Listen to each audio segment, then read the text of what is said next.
Good day, my name is Kishma Harrigan. I am a student at Amberton University.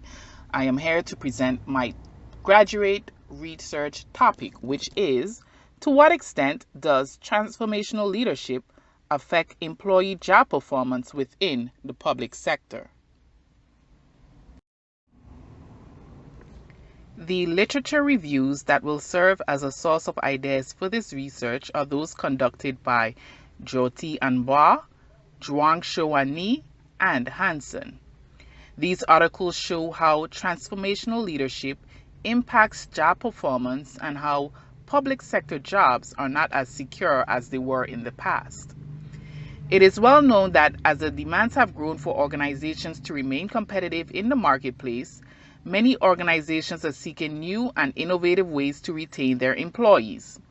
Retaining these employees, especially in the public sector, also comes with a shared responsibility to the employer to adapt leadership styles that will not only encourage employees to remain at the organization, but also inspire positive behavior on the job, which in turn has an impact on the services they provide to the public. This is why transformational leadership is so essential. This research will examine to what extent transformational leadership affects employee job performance within the public sector.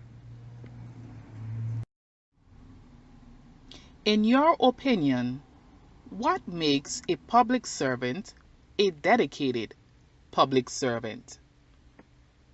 Is it someone that never reports to work sick?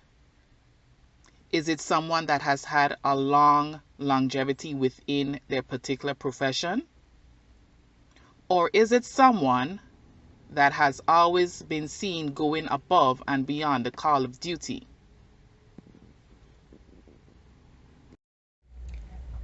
Hansen explained that perhaps the most important reason for government entities to exist is to provide service to the community. He said, governmental entities exist to fulfill a mission. They operate without a profit motive to keep order in our communities, educate our children, provide services for the public good, and serve as faithful stewards of public assets. Public service is a service which is provided by government to people living within its jurisdiction, either directly or by financing provision of services. According to Riley, civil servants provide two types of services: public service and political service. Public service are the servants typically provided to the public. Professions within the public service include doctor, fire, teacher, law enforcement officer, and the like. Political servants are individuals that work in the political arena. Their typical duties include working on campaigns, raising money for candidates, and endorsing candidates. A transformational leader is best described as someone that is charismatic and a visionary. They are proactive in accomplishing an organization's goal and mission. They accomplish this by inspiring and motivating their followers. Transformational leadership is concerned with emotions, values, ethics, standards, and long-term goals. It includes assessing followers' motives, satisfying their needs, and treating them as full human beings. Further, a transformational leader has the ability to establish a connection with his follower. By doing so, a leader raises the level of morality between both himself and the follower. Transformational leadership was first introduced by Burns in 1978. The theory behind transformational leadership was expanded upon by Bass, who added 4 important components. These 4 components are known as the 4 I's of transformational leadership. The first, idealized influence. In this component, the leader serves as an ideal role model for followers and is admired for this. The second component, inspirational motivation. Transformational leaders have the ability to inspire and motivate followers. The third component, individualized consideration. Transformational leaders demonstrate genuine concern for the needs and feelings of followers, which brings out the best efforts for each individual. And the fourth component, intellectual stimulation. Transformational leaders challenges followers to be innovative and also creative. There are 2 leadership styles that are similar to transformational leadership. The first is transactional leadership. Transactional leadership deals with an exchange or interaction between people. Within an organizational setting, the exchanges between a leader and follower in this type of leadership are more on the rewards and punishment level. Simply put, a follower in this type of leadership does as he is told and is punished for not doing so. These type of leaders are known to rule with an iron fist. Further, this type of leadership is more concerned with maintaining the current status quo, basically following the rules and procedures. Being reactive is more of the concern of this leader, as they prefer to deal with issues after the damage has been caused. The second type of leadership is servant leadership. The philosophy of servant leadership was first introduced by retired AT&T executive Robert K. Greenleaf in 1970. In his essay, The Servant as a Leader, Greenleaf explained that a leader is first a servant that eventually transforms into a leader based on their calling. The servant leadership philosophy shares similarities to the transformational leadership in that servant leaders put their followers first. It calls for total employee engagement. Further, there is much goodwill centered on the concept of servant leadership, and that is why it is essential to public service. Now, there is a link between transformational leadership and public service. According to Her and Perry, organizational behavior research focuses on the need-based theories of research of motivation and job insecurity. Riley stated in his research that pay differences between employees in the public sector compared to those in the private sector remains debatable. According to Riley, the pay differences remains debatable because the many studies that have researched this long-standing issue use different approaches, methods, and data, leading to disagreements over their applicability. Public sector jobs were once sought after because of their attractive packages they once offered. These packages included job security and solid health and retirement plans in compensation for foregoing higher wages in the private sector. The promise of job security is important because it deals with psychological contracts in the workplace. In her dissertation, Ross stated that there were many scholars that over time developed the meaning of psychological contracts. There are different variations on the definition, but it generally is understood as a set of unwritten rules that govern employment relationships. The psychological contract is important in employment relationships because, in addition to the standard contracts and policies that govern employment relationships, the psychological contract also has strategic value.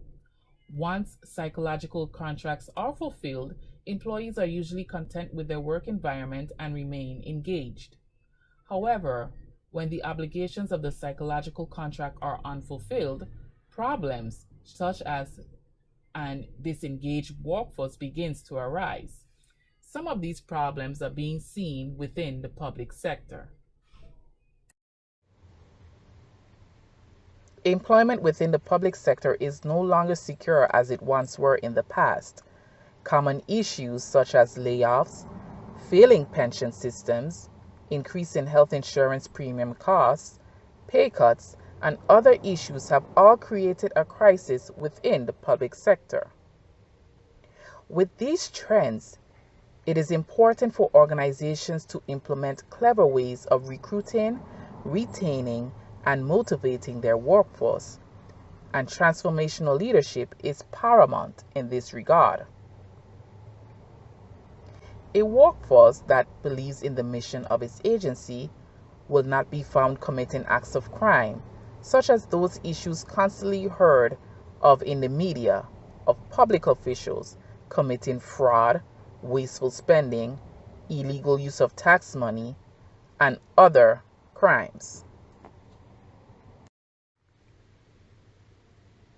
Ideally, transformational leadership styles should be the main focus within the public sector because transformational leaders exhibit role model characteristics. Since a transformational leader is known to serve as a role model, then it is expected that the follower would treat members of the public in the same regard. Likewise, Hanson explained that public servant leaders facilitate the personal improvement of those they encounter through the course of their work. Public servant leaders listen carefully to their ideas, suggestions, complaints, and fears.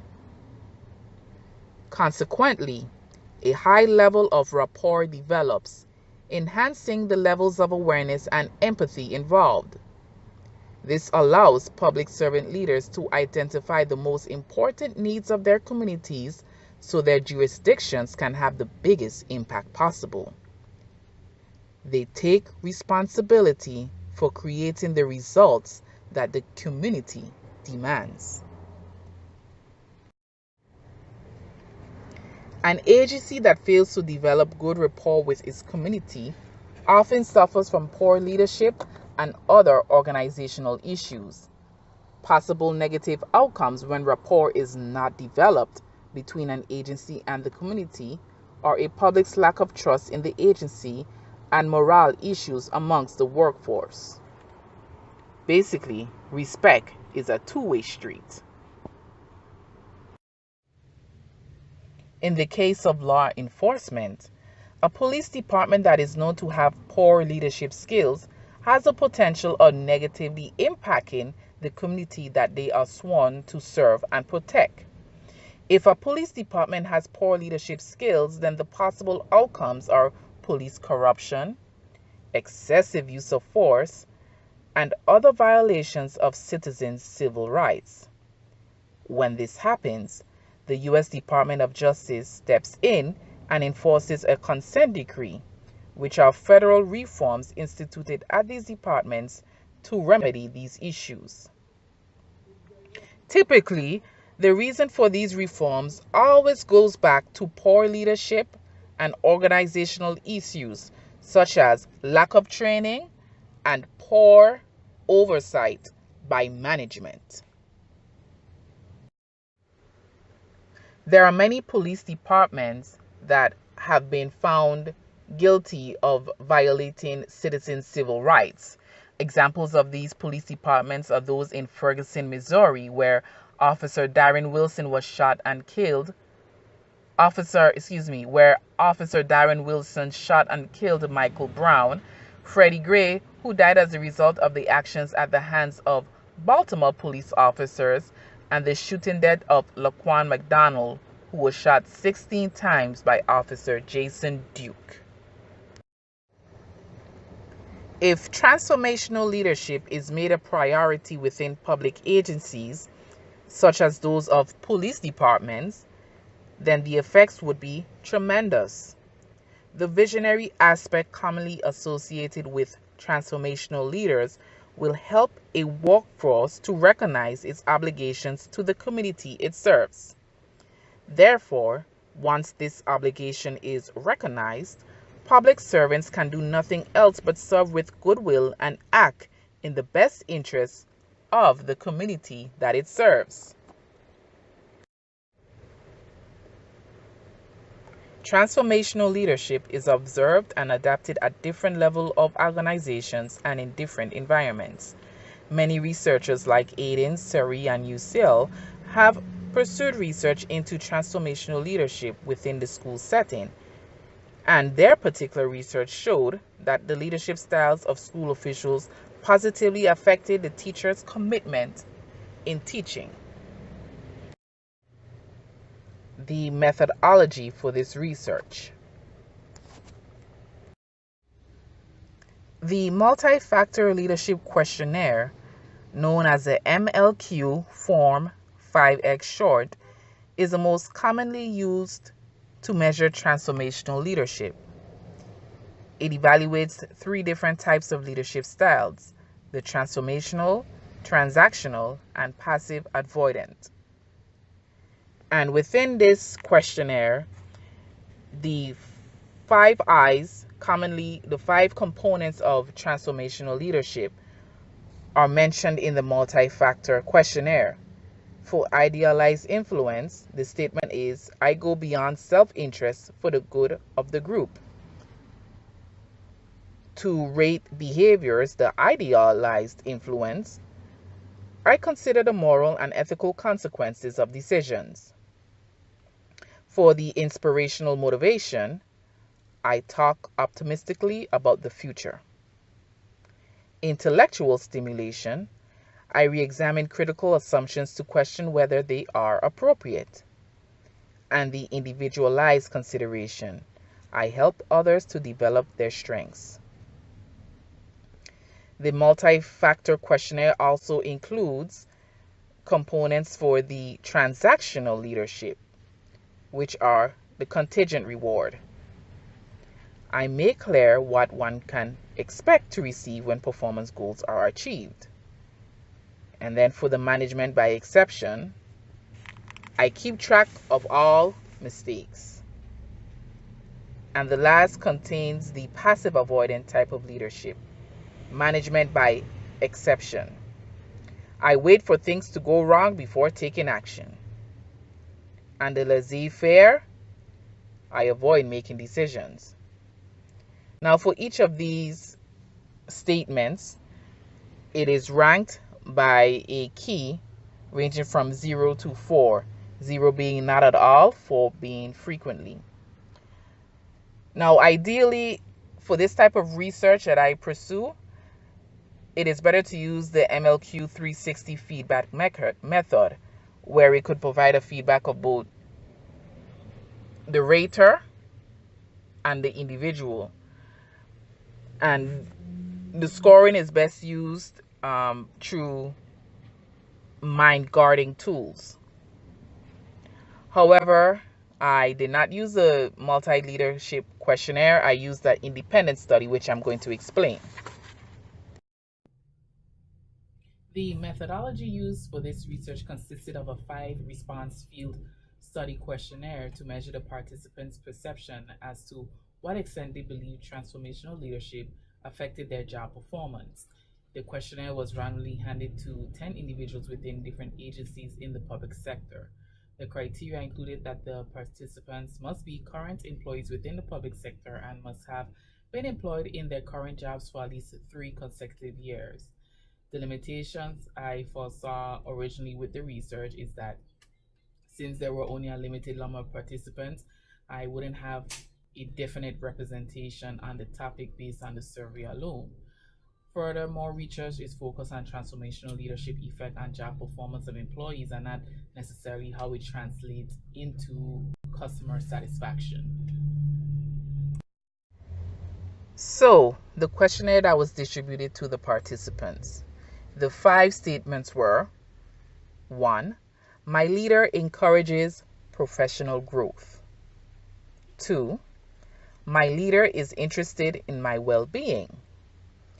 3. My leader is approachable. 4. My leader motivates me to interact positively with members of the public I come in contact with during the course of work. And 5. I view my leader as a role model. Now, with these statements, the respondents either had to say yes or no. On this slide, you could see the results of the survey. I used the basic table.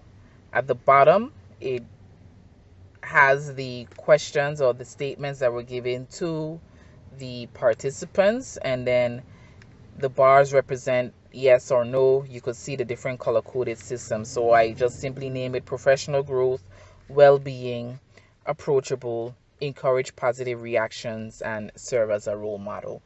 And the results were, the findings now. The findings of this study and research has implications for transformational leadership in the public sector. As you see, 50% of the respondents that participated in the survey felt that leaders encouraged professional growth. 6 individuals felt that leaders were concerned for their well-being, but 6 other respondents also felt that their leader were not approachable. That's 6 individuals that felt that their leader was not approachable. That's a big problem. 7 of the respondents felt that leaders encouraged positive reactions toward giving customer service.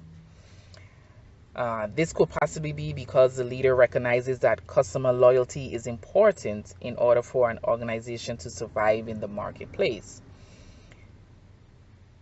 And the reasons for the encouraging professional growth ties into that, because the more educated your workforce is, the more knowledgeable, the more better it is for the organization. But despite this, the leader may not be aware that the behaviors and attitudes that they themselves display in the workplace affects the job performance of their followers, either negatively or positively. The findings of this study and research has implications for transformational leadership in the public sector. 50% of the respondents that participated in the survey felt that leaders encourage professional growth. 6 individuals felt that leaders were concerned for their well-being, while at the same time, 6 also felt that the leaders were not approachable. Yet 7 of the respondents felt that leaders encourage positive reactions towards giving customer service. This is possibly because the leader recognizes that customer loyalty is important in order for their organizational growth and survival in the marketplace. Yet, however, the leader may not be aware that the behaviors and attitudes that they display in the workplace has a possibility of affecting the job performance of their followers. Now, based on this research, the suggestions I would make are for organizations to adopt strategies that will reveal how their leadership style affects the job performance of their employees and its possible impact or effects on customer satisfaction. One way for employees to accomplish this is by enforcing methods that tie transformational leadership with job performance and customer satisfaction.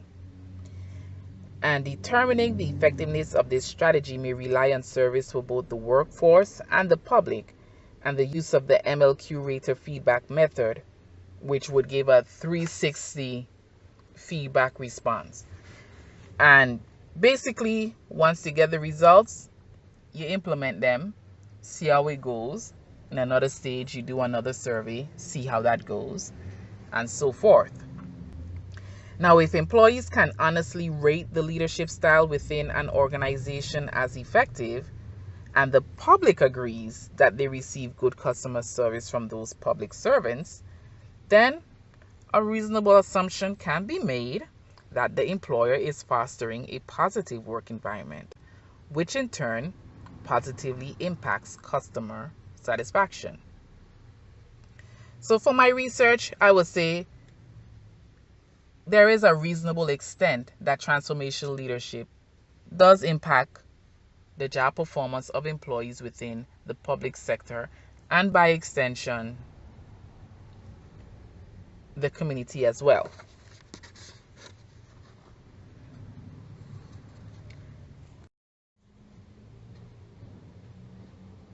A possible conclusion for the 21st century workforce is that transformational leadership may not only improve their organization, but it may also improve their image and help them remain competitive in the marketplace.